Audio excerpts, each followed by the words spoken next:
I'm going to correct. It's not an error per se, but it's maybe not the best way to say it. In my last video, I made a statement, and I have since thought about it, and I think I can refine this statement. I said that a good gamer values winning.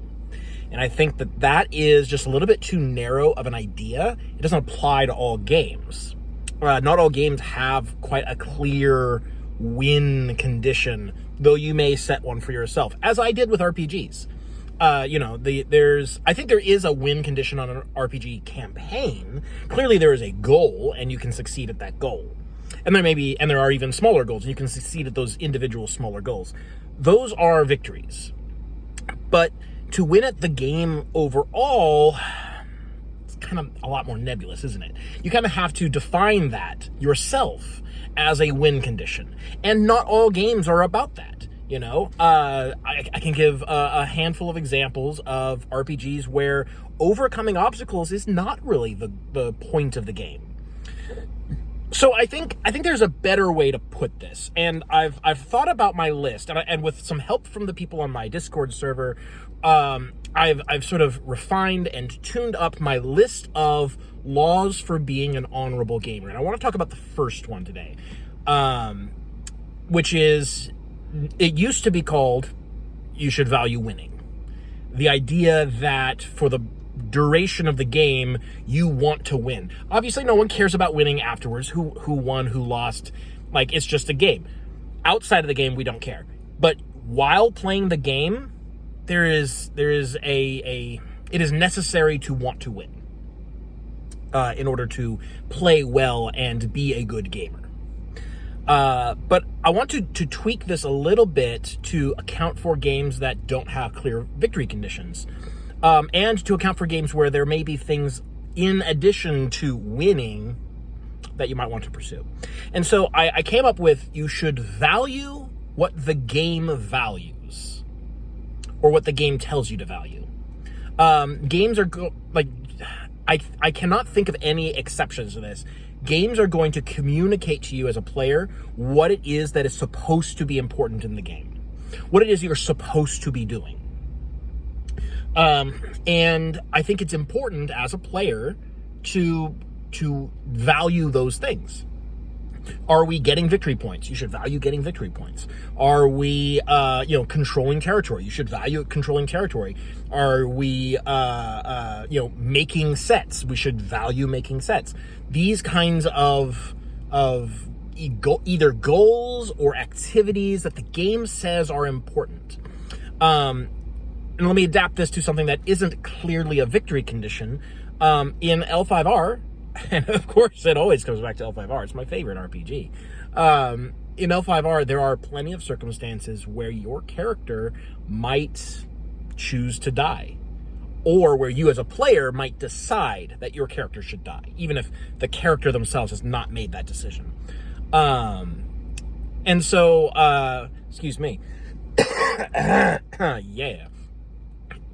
And in other RPGs, most other RPGs, I would say, that is a failure condition. Character death is a failure condition. Maybe not the ultimate failure condition, but it is a failure condition.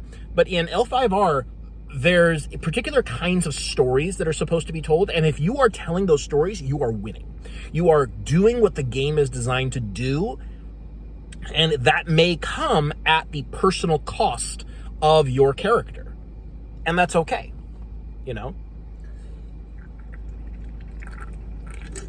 It's kind of like in some cooperative board games, you may sacrifice your own position for the betterment of the group. This can happen. And so I do want to change my statement that I made in the last video about valuing victory and make it value what the game tells you to value. Now, how do we apply this to D&D? D&D specifically wants you to overcome obstacles. 99% of the game is geared around overcoming obstacles, either bypassing them entirely or, grinding them down until they have been removed from your way, and so you can continue with the story. That's how D&D campaigns are structured. Now, there's always going to be exceptions. Like, my campaign is not structured that way. My campaign is a political intrigue sandbox. Why are you doing D&D? Why are you playing D&D? And what's up with that voice? That's weird. Stop. D&D mechanically encourages the overcoming of obstacles, and it doesn't say it, I think, quite in so many words, but everything about the design of the game is geared towards your characters identifying an obstacle and overcoming it, defeating enemies, bypassing traps, those kinds of things. That's what the game is about, and therefore you should value being able to do that. Being a good player in D&D means you are now contributing to your party's ability to bypass these obstacles, overcome these challenges, defeat these enemies, etc., etc. Because that's what the game encourages you to. That's what the game says you should be doing. Even if it doesn't say, like, as a player, you should be doing this. Even if it doesn't say that, you can tell from the game design that's what the game is about. If you choose to use the structure, the infrastructure of this game to do something else, sure. But now you are changing the game, and you need to make it explicit. And it's not the default approach. So yeah.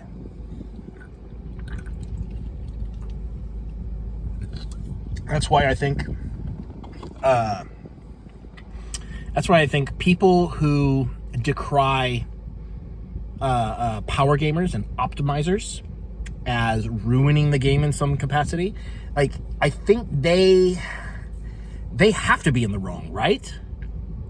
They have to be in the wrong. Is there... I don't want to say it's us versus them, let's get them. No, because that's clearly wrong. If you're having fun, you're having fun. Do what you want to do. But I think probably if you're not approaching the game from the perspective of how can I squeeze out every bit of value out of my character, you are approaching with assumptions that aren't in the game itself, and those need to be made more explicit. You need to understand that you are kind of the exception. You're not playing, you're introducing new goals. You're introducing alternative goals that the game itself does not have. That sounds right to me. Yeah, I think I can stand by that.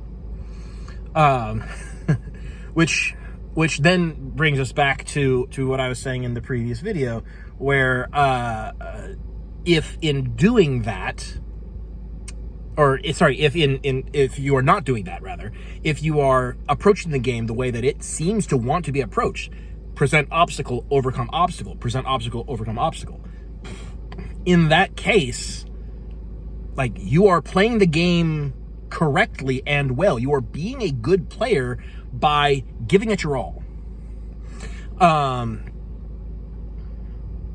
And the fact that 5th edition doesn't stand up to that kind of play is, I stand by this. It is a failure of the system itself. Yeah. So, anyways, that's it. I am going to be doing, the next few videos are going to be about my laws for being a good gamer, or as I've started to call it, the laws for being an honorable gamer. I like the sound of that. So, number one, value what the game tells you to value. And it doesn't have to be a sentence at the start of the game that says the goal of the game is to do this. You can derive that information from examining the system itself. I'm